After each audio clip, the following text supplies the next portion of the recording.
Welcome to Smex Ed. Class is in session. I'm your host, Amanda King, and I'm here to teach anybody who wants to fucking listen how to have the audacity to say fuck it to societal standards and live their most authentic life. This podcast is dedicated to bringing the sexual conversations we have behind doors onto the main fucking stage.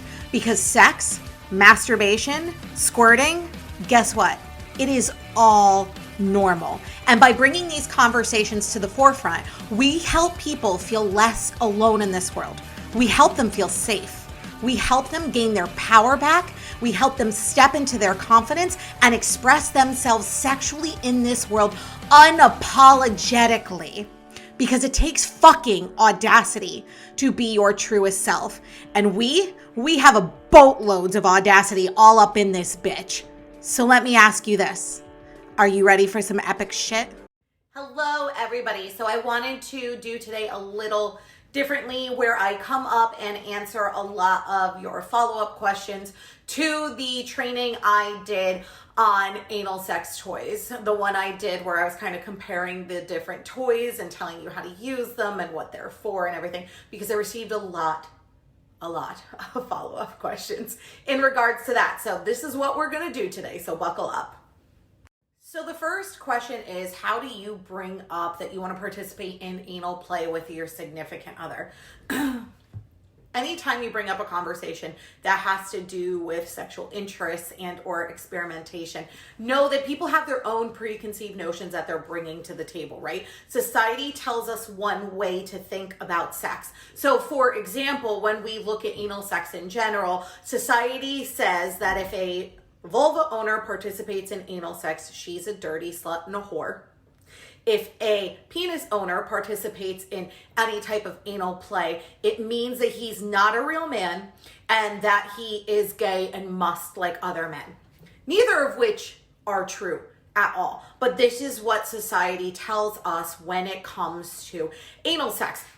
And so when we want to have the conversation, whether you're a vulva owner or a penis owner, and you want to start participating in it, know that people are going to have their own shit that they may bring to the conversation. What their preconceived notions are mean absolutely nothing about you. And you have every single right on this planet to have these conversations with your significant other and to experience the most pleasure possible. So I just want to recognize that this is going to be a very vulnerable conversation to have with your partner in general.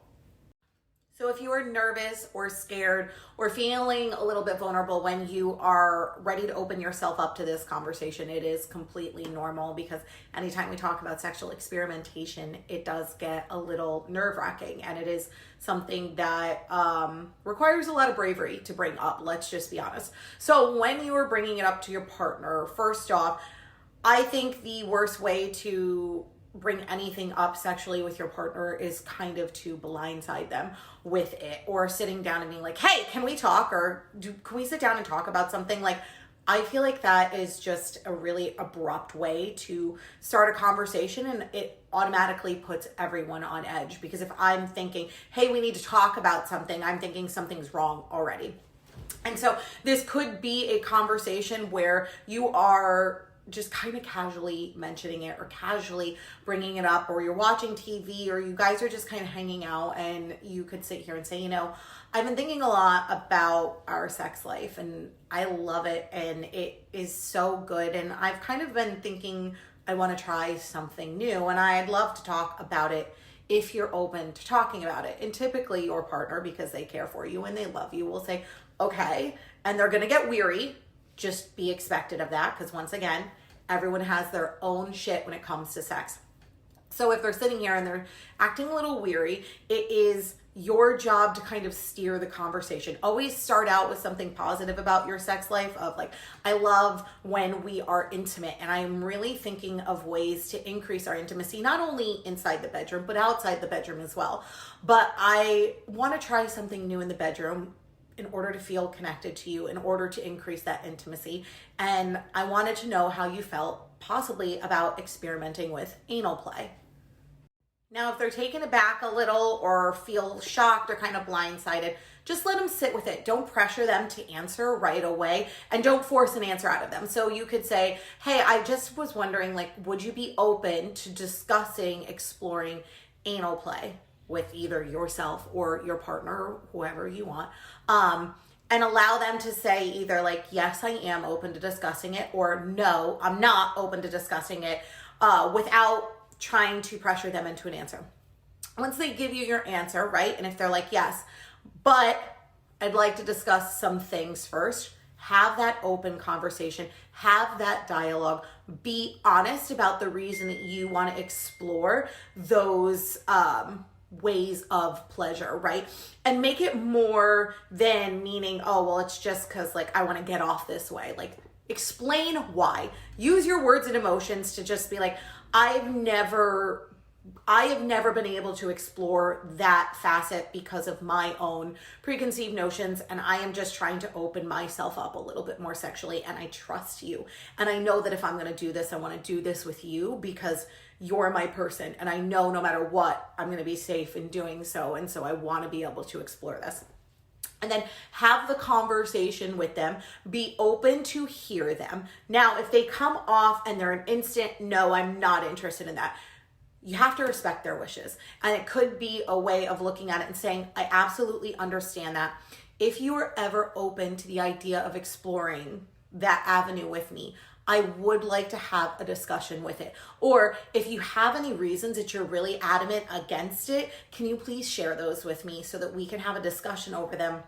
And maybe I can provide you a different perspective than what you initially have.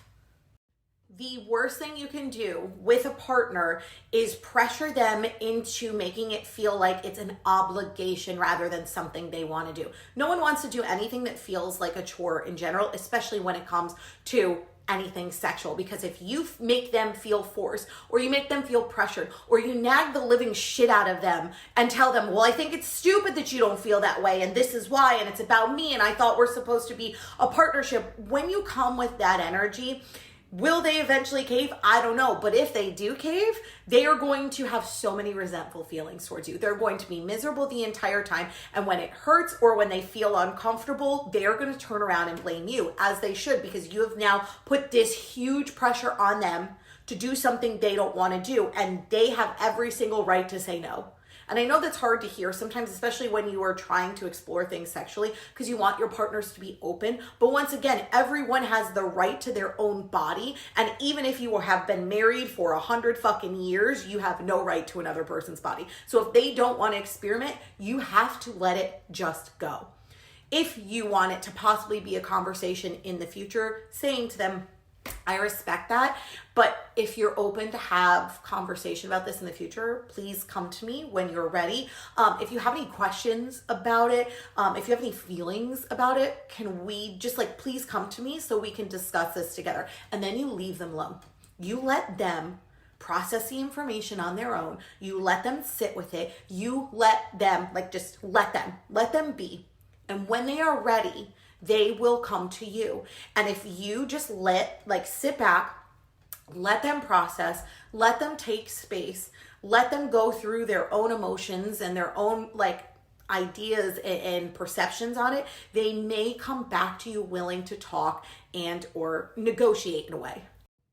Now, if they do come to you and have questions, ask them or answer them openly and honestly. Sit there, take the time, the space, put your phone away. This is a serious conversation. Don't be doing this while watching TV. Sit down and just hold space for each other and say to them, okay, what is bothering you about it, right? What don't you like about it? Are there any ideas that just are what's making you feel uncomfortable about it? Are there aspects of it that you would consider doing? So maybe if you are a penis owner and your vulva owner partner is not interested in pegging you or is not interested in anal play, you could ask why, and then kind of dig a little further in that and be like, okay, well, if you're not interested in it, I understand. I may choose to explore it on my own through solo play, right? Self-pleasure, masturbation, which you have the right to do as well. And just let them know that, like, if you ever want to reconsider this, I'm here to always have this conversation. And if it's not something you ever want to consider, I respect your decision to do so. And kind of you have to let it lie at that point, and maybe one day they will come to you and maybe one day they will not. But like I said, it doesn't mean that you can't explore these other avenues by yourself during solo play in order to get these urges or just exploration feel seen, right? Because I think sexual experimentation and exploration is people's way of feeling seen at a different level. And so if your partner can't see you at that level, first start by like allowing yourself to see you at that level and try it during masturbation. Okay, the next question is, what is an anal orgasm? An orgasm that is stimulated through anal play and or anal penetration. So with the anus, you can have an anal orgasm with penetration or without penetration. What I mean by that is the anus has a bunch of nerve endings. On the outside of it, it's full of sensitive tissue. So there are people who have the ability to play with the tissue around it with a vibrator, a finger or tongue, rimming, anything along those lines, and they are able to achieve an orgasm through that stimulation, so external stimulation. Now, internally, when you are having anal sex, if you are a penis owner, typically the penis or the toy that's being inserted into you will hit your prostate, giving you a prostate orgasm, which is a full body orgasm that can lead to ejaculation, but also doesn't mean that you ejaculate, and has no refractory period. So it is the probably one way that a penis owner can have a multiple orgasms like a woman can.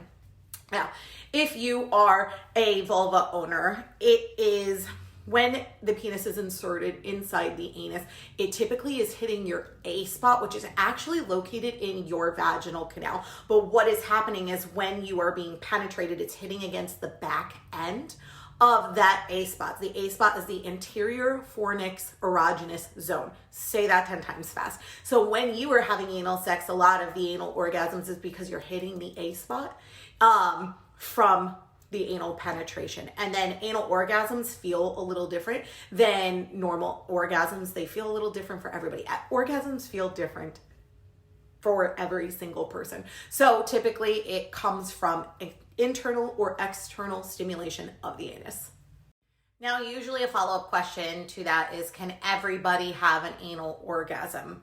Studies indicate that everyone does have the capability of having an anal orgasm, but it really depends on the person, the circumstance, a lot of things, just like a regular orgasm would for a vulva owner. I read a study once that said about 95% of penis owners have orgasms via anal penetration and or stimulation, while 85% of vulva owners do. However, when I read that study and then I started talking about that study, I had so many vulva owners who were messaging me saying 85% seems really, really high. So I don't know, right? Studies can be inconclusive. Studies have so many different variables and factors that come with them. But I think everybody has the ability to have an orgasm from one of their many erogenous zones when they feel the safest with their partner, when they are able to relax, when they are doing something because they genuinely want to do it, right? And like what I mean by that is kind of touching back on what we spoke about before. If I go into anal play and I'm really hesitant about it, and I'm like, I don't really know if I want to do this, but like my partner wants to explore with it, so I'm going to be open to explore with it, and I'm going to let them play with me, and I get nervous, your entire body is going to clench up. You're not going to be able to relax. You're going to be on edge, i.e. the ability to achieve an orgasm is going to decrease substantially. If you are wanting it and you are really into it and you're willing to do it and you're excited to explore this with your partner, your body is going to take note and your body is going to relax more. Your body is going to lubricate itself more. Your body is going to be more willing to produce an orgasm. So it all depends. All right, so let's discuss anal prep because first and foremost, you have to recognize something. You can do all the prep work and I will give you steps and tips and information on the prep work, but sometimes shit happens. Literally in this sense, not figuratively, like literally. You are having sex with a part of the body that's main function is to rid waste from your body. So your partner can clean themselves. Your partner can do all of the prep steps. They can listen to all of the things, and there may still be shit that happens during it. Whether it is a small amount of residue or accidents, it is something that definitely has the possibility of happening during anal penetration, mostly. Not as much during like anal stimulation if you're doing it externally. Definitely with anal penetration. So you have to be aware of that, cognizant of that, and you've got to be okay with that in order to explore this avenue. Now, if you do the prep work ahead of time, are you going to decrease the chances of that happening? Absolutely. 110%. If you don't do any of the prep work, are the chances of you shitting going to dramatically increase? Absolutely, right? So you can do all of the prep work and still things may happen. This is why you want to make sure that you're in a safe environment when doing this, and you want to make sure that both partners are extremely educated on this fact so that no one feels embarrassed, because it's not something to be embarrassed about. If you're both educated, you know what's going on, you know it's a possibility, then if it happens, you can treat it and just be done with it. And no one has to feel ashamed. No one has to feel embarrassed. No one has to feel any of that stuff because you are both aware of what can happen. So now that we've had that discussion and you are now more educated and more aware of the situation, let's talk about ways to decrease that actually happening. So ways to prep for anal sex. Number one, you want to have a bowel movement the day of anal sex, if not within 24 hours of anal sex and or penetration. This is going to decrease the likelihood of anything coming out during withdrawal. There we go. When you withdraw the toy and or the penis. Number two, there is a debate, douche or not to douche. Honestly, it is up to you. Douching can clean out the excess, residue that is in the anus, but also when you douche, you're wiping good bacteria out of you as well. So it really depends on if you want to do it, your personal preference. There we go. So communicate that, ask your partner how they feel about that, ask yourself how you feel about that. That is a complete thing that you need to decide. And a lot of people are on both sides of the fences in the sex education world, where there are people who are adamant saying you have to douche, and there are people who say, no, you don't. Just make sure that you've had a bowel movement and clean yourself, like in the shower or anything, the best of your ability with wipes, anything along those lines. Avoid any type of gaseous food and or any type of food that's going to be spicy and or can play a role in your stomach. Think about why, right? If you're going to go eat a chili cheese dog and then you're going to have anal sex 2 hours later, like that could not be good. So you want to make sure that before you are having anal sex, you're not eating a lot of foods that are heavy or fatty or gaseous. So eat mild foods, nothing that'll upset your stomach. Some people will avoid eating in general beforehand just to ensure or decrease the likelihood of anything upsetting their stomach. Other things that you are going to want to have handy during the session, just in case. You're going to want to have towels, wipes, Kleenex, something along those lines, so that if something does happen, you are able to clean it without making anyone feel awkward or embarrassed, because once again, it happens. So let's not make our partner feel embarrassed about it. We're both educated adults. So make sure that you have some type of something to clean up just in case it happens. Make sure you have plenty of lubricant. Water-based lubricant and or silicone-based lubricants work best during anal. Water-based lubricants are best if you are using toys and or have sensitive skin. Silicone are best if you are just using plain penile penetration. because silicone will ruin silicone toys, but silicone lubricant tends to be a bit more slick and sticky and longer lasting. So you may need to reapply lube as well during anal play and or anal sex. Wherever you think is enough lube is typically not. Never use your own lubrication by itself. Spit is not lubrication, gentlemen. I always get that question from men. Is spit enough? No, spit's not enough, bro. Lubrication, so water-based lubricant or a silicone-based lubricant are going to work best. Water-based is safe with condom use. Silicone, I'm blanking. It might not be. Just Google it. You'll be able to find out if it is or not. And I'm just going to state this as a cautionary tale because I get some people who be like, yeah, give me a few glasses of wine and I'll try anal. Y'all do not try anal after drinking. Just logically think of what happens. Yes, your body relaxes because of the alcohol. So it may make insertion easier because you are more relaxed. But what can also happen?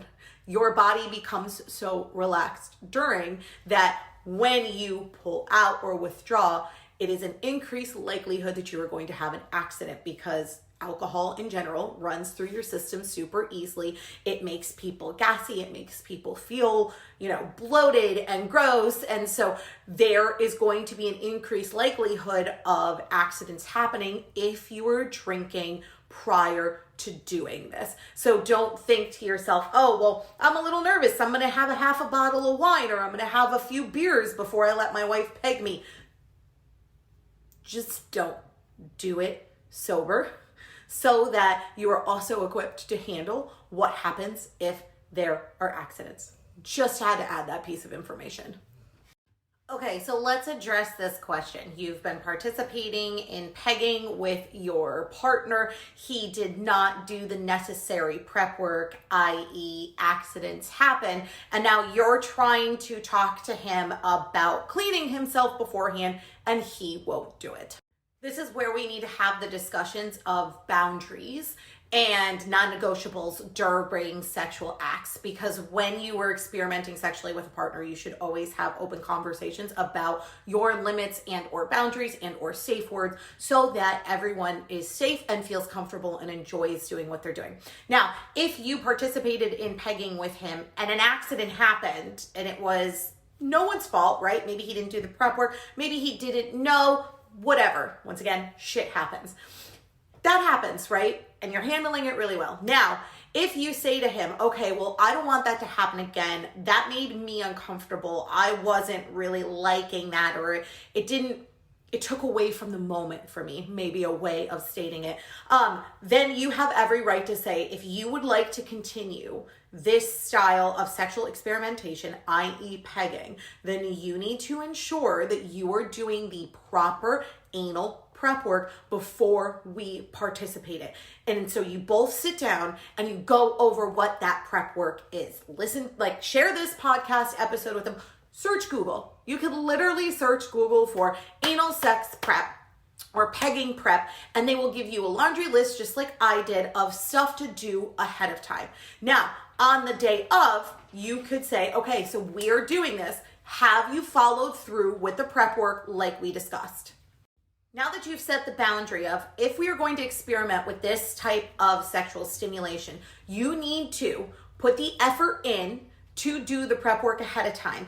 And that person then the day of says, oh, well, I forgot or I didn't do it. Then you have every fucking right to be like, well, then we're not doing it anymore, because both partners' level of comfort need to be matching and need to be there in order for it to be an enjoyable experience for everyone. So sitting there and saying to him, you need to do this if you want to continue experimenting that way. And he should have enough respect for you and himself in order to do that for both of you. And if he cannot put the effort forward to make you comfortable during that by doing the necessary prep work, then it's your right to say, I'm not doing it. And this is why boundaries are so fucking important, because no one should be made to feel uncomfortable and or unclean and or being freaked out about it the entire time. Because in your head, if you're thinking, oh my God, did he do the prep work? He said he didn't, or he said he did, and I don't know if I believe him, then you're completely pulled the fuck out of the moment, and it's not going to be enjoyable to you, and that's not fair either. So it needs to be this conversation of, here are my boundaries when it comes to pegging, and if you want to participate in this, these are the steps that you're going to have to follow, and this is why. I don't want another accident to happen again. I completely understand it happened the first time. We both weren't prepared for it. And I understand that you keep saying that, like, you're not going to let it happen again, but we're going to ensure that it does not happen again, because we are going to sit down and educate ourselves on the steps that we need to take in order to make sure that you are cleaned out before we do this. And if your partner says something like, well, I already know the prep work, I don't need to sit down and go over it with you, you have every right to say, yes, you do. If you want to continue this, we're going to go over this together so that we are both on the same page with this, because this is important. And this applies to anything sexual. If you were going to try anything new, like hair pulling, dirty talk, choking, any type of kink, BDSM, being tied up, whatever it is, it needs to be a discussion of, if we're going to try this, these are the boundaries that we need to have beforehand, and everyone needs to be on the same page with these boundaries, and everyone needs to feel respected, because if they are not doing the prep work, even though you ask them to do the prep work, that is disrespectful to your intimacy level, to your connection, to your trust as a couple that is experimenting sexually. And if they want to continue to experiment other ways sexually too, this is going to put a damper on that if they can't even follow through with this one. And this is why you need to have those conversations of, okay, it happened once, it is what it is, let's do all the prep work. Now, if they do all of the prep work and a small accident happens again, once again, we are aware that sometimes it may happen. It may be the person, it may be their digestive system, it may be something, right? But if that happens and it's truly, truly, truly by accident, that's a very different discussion than, hey, I ignored this prep work even though we had this discussion prior. I didn't feel like doing it or putting the effort forward. That is a discussion of, okay, then we're not doing this sexually anymore. Here are the ground rules. Here are the boundaries. Here are the guidelines. And it's okay to say that to your partner, and it's okay to stick up for yourself in regards to that, because it's about you both enjoying the experience together. I think, and I believe, and this is my personal opinion, that sex can be so unbelievably intimate.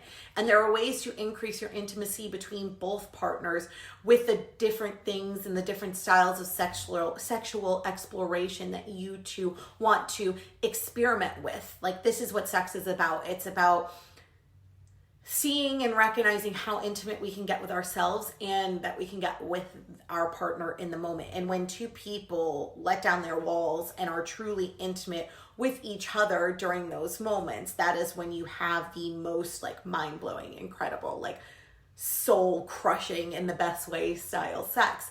But in order for that to happen, we all need to communicate with our partners about what works, what doesn't, what we have space for, what we do not, what are non-negotiables, like, how do we make each other feel so safe that in this moment, that if something does happen, right, if someone by accident shits, if someone queefs, because that's a big thing too, like, it happens, it's air, it's up there, like, it happens. It's a experience where no one feels embarrassed, no one feels ashamed, both of you are just like, all right, let's keep rolling with it. It's a body, right? Bodies make noises, bodies do things. And if you trust your partner and you've created this level of safety and connection and trust with them, it's more about, okay, this happened. Let's just clean it up. Let's just get it over. Let's just let it go and let's keep going. And that requires a lot of communication and conversations, and a lot of people don't realize that. Like, to truly let your walls down with someone sexually, you need to be able to feel safe that if something happens like that, they're not going to judge you, or they're just going to brush it off and they're going to keep rolling. And you need to talk about that. And let's be real here, sex is filthy. Like, I'm not trying to make it seem dirty, because it's not dirty and it's not filthy in the way of like, oh, it's gross. It is, hey, we are two people entwined literally within each other. We are going to be sweating. There is going to be fluids. Things are going to happen. It is about feeling safe and comfortable enough with one person to get fucking filthy and to embrace that and love that, because it's a level of intimacy you're reaching with that other person, and that's what matters. It's connection. It's all of that. And so hopefully this Q&A helped answer your follow-up questions. I think that's all I received about the anal training I did the other day. As always, if you have any follow-up questions, you can always message me here. You can message me on freaking Instagram, Facebook, any of my platforms. You can go to www.smexed.com. If you scroll down underneath the latest issue, we have an Ask the Writers of Smex Ed little landing page. Click on there. You can submit your question at any time on that page. And I always highly suggest doing it there, because I tend to screenshot when people message me, and guess what? Those screenshots get lost, and it's not my fault. It's just, I get a lot of fucking messages every single day. And so when you submit it through Smex Ed, it actually keeps a record of every single question we've answered and haven't answered, and it increases your likelihood of your question getting answered. So make sure that you go on there to submit your questions if you have any. And yeah, I hope this helped. Thank you so much for listening to Smex Ed with Amanda. And some parting words for you today. Remember this: no matter how hard society pushes you down, no matter how many times you fall, as long as you get the fuck back up, they can never stop you. You are unfuckable with. You will win. Don't allow this world to dictate how you show up in it. Don't allow society to make you bend the knee. Instead, make them bend theirs. And don't forget, if you like what you heard, go on to iTunes and Spotify and leave your girl a review. Until next time, my beautiful people.